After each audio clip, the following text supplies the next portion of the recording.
Joins us now live. Always lovely to see you, Henry. Let's start with the subject of the fans' fury then, because as Alan was saying there, it's been mixed emotions from Merseyside.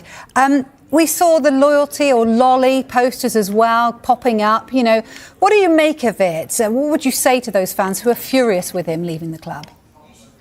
Well, he's going to the best club in the world, in Real Madrid, and all fans, and this is the inherent tension between being a fan and being a professional footballer, is that all fans think that their club is the best club in the world. Liverpool fans think their club is the best in the world. They're in love with their club. So you can understand they're going to be emotional. I'm sure there's an element of the emotional is a frustration that they're not getting a fee for Trent Alexander-Arnold, but maybe the club could have done more in terms of offering him or getting him to sign a longer contract earlier, but that was difficult because the moment Real Madrid show their interest, I mean, you know, he's not going to Real Mallorca, he's not going to another club in this country where you could understand even more anger.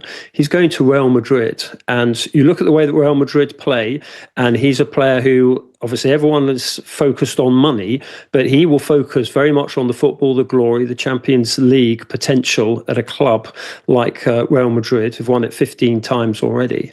And he will look at the way the team plays. Xabi Alonso, former Liverpool player, could be going into Real Madrid as coach, and he can just imagine himself. I've not talked to him, I've not talked to anyone around him, but you can just see him slotting into that Real Madrid team, playing those 60-yard passes to Vinicius Jr., to Kylian Mbappe, to all this talent they've got up front, and just doing amazing things at the biggest club in the world. But of course, Liverpool fans, many Liverpool fans will think, you know, they all think their club is the biggest club in the world, and why leave? Particularly now when the club's doing so well again. Yeah, absolutely, they do. And some of them have made their voices very clear, haven't they?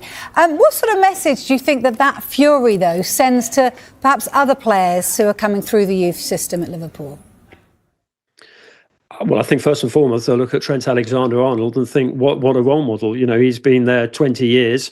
He's won, as you were saying, all the trophies that he's won. He's won the Champions League. He's won the Premier League twice. He's won the FA Cup. He's won the League Cup. You know, he's been absolutely outstanding.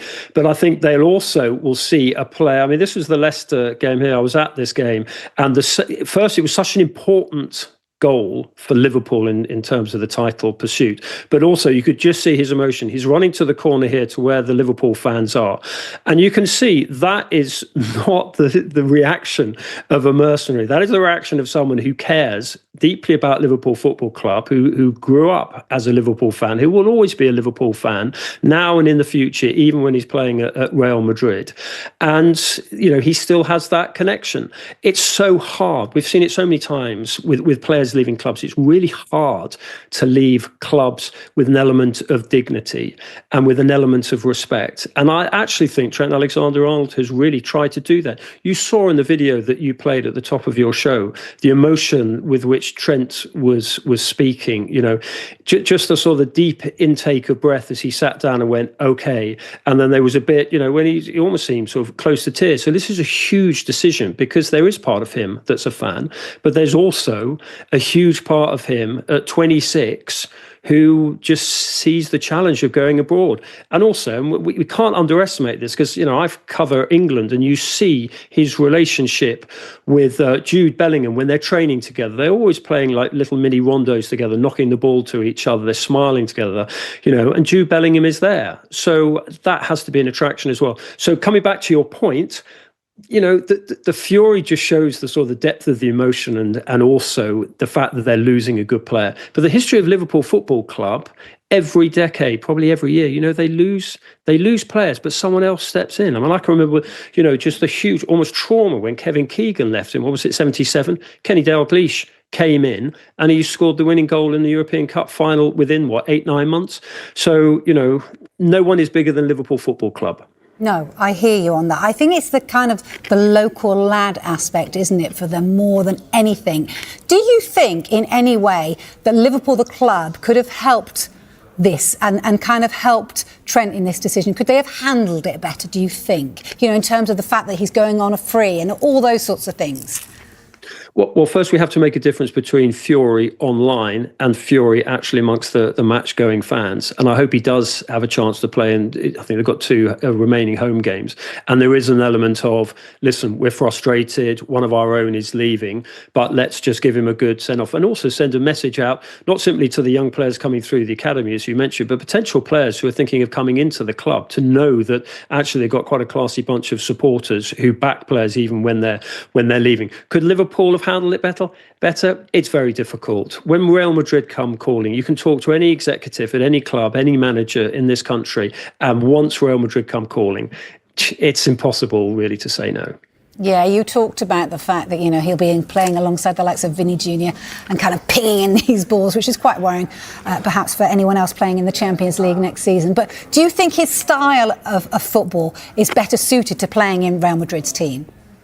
Well, I mean, he's done well in Liverpool's team. Look at the trophies he's won. People talk about his defensive issues. At least he's going to be playing with Vinicius Jr. rather than against him, because we saw what Vinny Jr. did to him in the Champions League final in Paris. Look, he's a fantastic player. He's the way that Real Madrid play and the league that they play in. Obviously, they've got Barcelona and other teams. They are the rivals, but he's going to be seeing a lot of the ball, and they like their attacking fullbacks. And if it is Xabi Alonso who comes in, then you can just see him, developing even more. And look, it's a huge loss to the Premier League, but from England's perspective, he'll be playing probably less football. They might even have a winter break over in Madrid, which will help him. But it's going to be interesting to see in terms of the timing of departure, because his contract will expire on the 30th of June, which is 2 weeks into the Club World Cup, where Real Madrid will be out there. So whether there's some deal that the two parties can do to actually get him out there earlier. But no, look, Real Madrid, honestly, playing in that stadium, you've been there, Vicky, you know what an amazing stadium it is, the revamped Bernabeu, the passion of those fans, that's impossible to turn down. I would agree with that.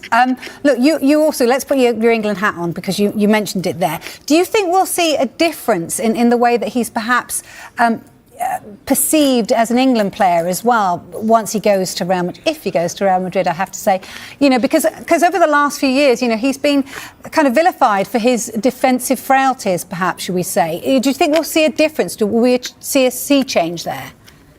It's a really good point, and I hope what we see with the treatment of Trent Alexander-Arnold is, let's focus on his positives. Let's focus on his match winning. The quick thinking corner in 2019 against Lionel Messi's Barcelona, which was absolutely decisive in terms of getting them Liverpool through to the final. Just the positives that he brings. Was it 83 assists in 352 games for Liverpool? That's phenomenal as a fullback. The dead ball ability he's got. So, yeah, I think we'll see him. I think he'll be properly appreciated as one of the best players in the world, which is what he is. I mean, I've been covering him for 35 years, almost back to a sort of black and white era. And honestly, he's one of the best passers, truest passers of a ball, along with the likes of Paul Scholes and Glenn Hoddle, that I have seen. And we should cherish such talents. Obviously, there's some defensive issues he's going to have to work on. And Arne Slot did talk to him about them early in the season. But, he's fantastic. If you've got a Ferrari, drive it, and drive it fast. Oh, yes, I would, if I indeed could afford it. Look, let's talk about the Ballon d'Or, because I was lucky enough to speak to a Spanish journalist, and I said, if we're looking into the future, and I'm talking to you in a couple of years' time, will we be talking about Trent Alexander-Arnold, the Ballon d'Or winner? He said no, immediately. What do you think? It's a bit difficult to talk about because I've got the English vote.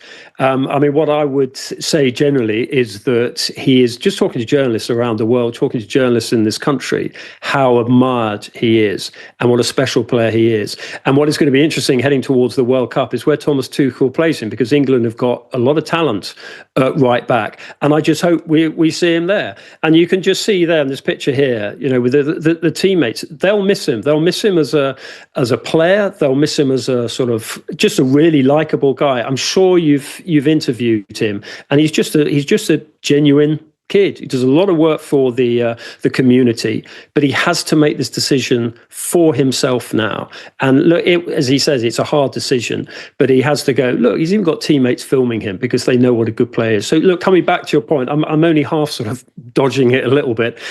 He is a special player, and he's respected around the world. Yeah, I've been lucky enough to sit alongside him and interview him, and he is, like you say, an incredible human being as well, and an intelligent one as well. Again, talking to the Spanish journalist, I think it was more about him when he interviews him, saying that he has to adapt to the culture in Spain quickly and learn the language. Would you agree with that, Henry? Is that something that you've witnessed our British players do before?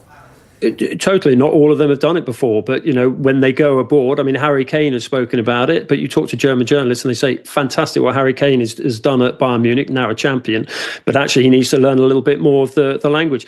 Look, it's really important on a practical level of actually sort of settling into a country quickly, absorbing the culture, and I'm sure Trent Alexander-Arnold will. I mean, you see how Jude Bellingham handles himself in press conference with the Spanish media. He talks in Spanish. I think he probably speaks fluent German as well, having been out at Dortmund.